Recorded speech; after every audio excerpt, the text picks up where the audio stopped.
Ah, Beauty and the Beast, a classic Disney movie beloved by all, with memorable songs, lovable characters, and a beautiful romance at the center of it all. What do you mean Belle has Stockholm Syndrome? Many times I've defended Beauty and the Beast as my favorite Disney princess movie, and many times people have told me, well, at least insert princess movie here isn't about Stockholm Syndrome. But is that an accurate claim to make? What even is Stockholm Syndrome? It's Valentine's Day, so let's look into all things love, romance, and kidnappings.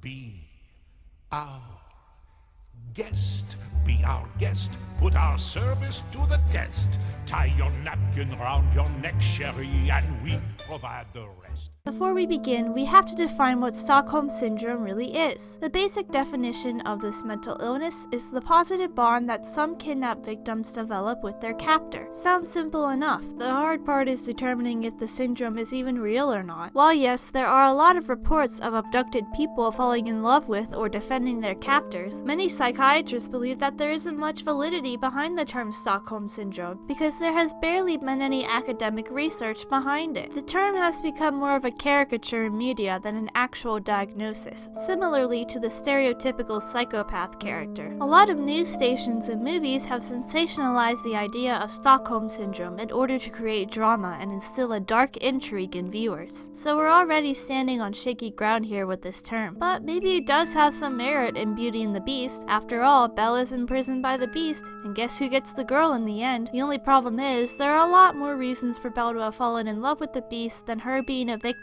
of Stockholm Syndrome.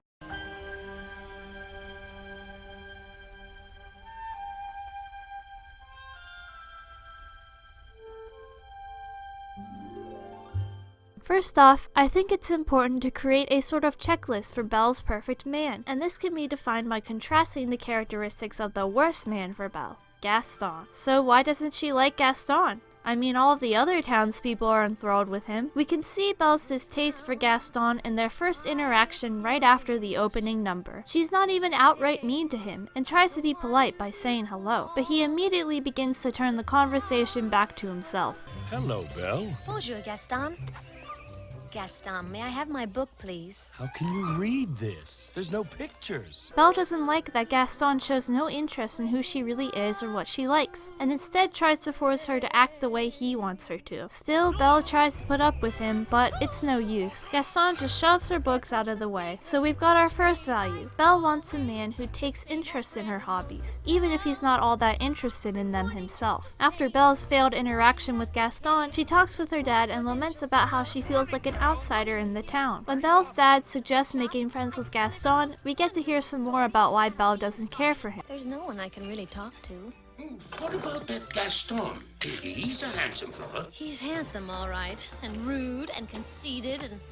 Oh, Papa, he's not for me. She reaffirms what we discovered from the last interaction in broader terms. Belle wants someone who is considerate and thinks of others. Later in the movie, Belle is, as you'd probably expect, reading a book in her house when Gaston knocks at the door. He's got everything ready outside and is now going to propose to Belle and marry her. He marches inside the house as Belle backs away, obviously uncomfortable. And this shows us another quality about Gaston that Belle doesn't like. He's super controlling. We can see this just from the body language between the two of them in this scene, but it's supported by the fact that Belle rejects Gaston's vision of their life where he makes all the decisions and she just does what he tells her to. A rustic hunting lodge, my latest kill roasting on the fire, and my little wife massaging my feet.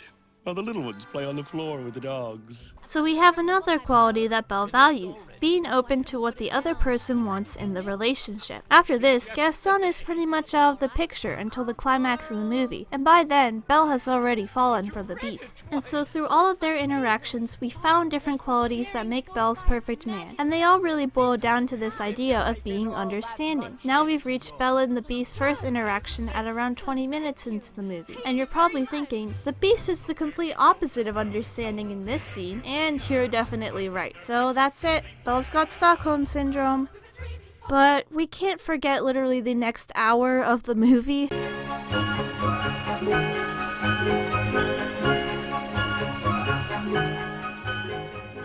Even a few minutes after this interaction, the Beast shows his first sign of being much more understanding than Gaston. Lumiere suggests to him that he gives Belle a nicer room, and at first he acts pretty negatively. But after he sees the pain Belle is in after what happened, his compassionate side begins to kick in, and he decides to give Belle a nicer room, even if he did it in a brash way.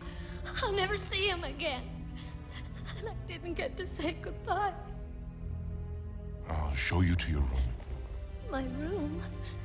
But I thought, You want to stay in the tower? no. Then follow me. And in the ensuing moments when the Beast acts harsher towards her, Belle rejects him, and it obviously causes her to feel upset. She's clearly in control of her own emotions and is not a victim to a mental disorder. And the room scene is only one of many instances of the Beast trying to be kind and understanding towards Belle, even if he doesn't always succeed at it. He gives her an entire library, he has dinner and dances with her, and he even risks his life to save her from a pack of vicious wolves. Even when the Beast is cruel towards Belle, she doesn't just accept it because he's done nice things for her in the past. She clearly doesn't appreciate it and is not under the influence of Stockholm Syndrome. The Beast yells at her for not coming to dinner, she yells back. The Beast throws a fit after Belle goes into the West Wing, she runs out of the castle. The Beast snaps at Belle when she tries to help him, she snaps back at him. Look, at the beginning, the Beast is a jerk, even though it's often just because his emotions get the better of him in the heat of the moment. But throughout the movie, he makes a conscious effort to be a better person, and with Belle as a guide, he's able to achieve this. The Beast definitely meets all of the qualities Belle has for a romantic partner. He takes interest in her hobbies by showing her his library, he's considerate of her feelings when he realizes how his outburst hurt her, and he's open to what she wants to do by letting her go to make sure her father's okay, even when the last petal is about to fall. Overall, the rumor that Belle has Stockholm Syndrome is just a myth. She falls in love with the Beast because he's a genuinely kind and caring person,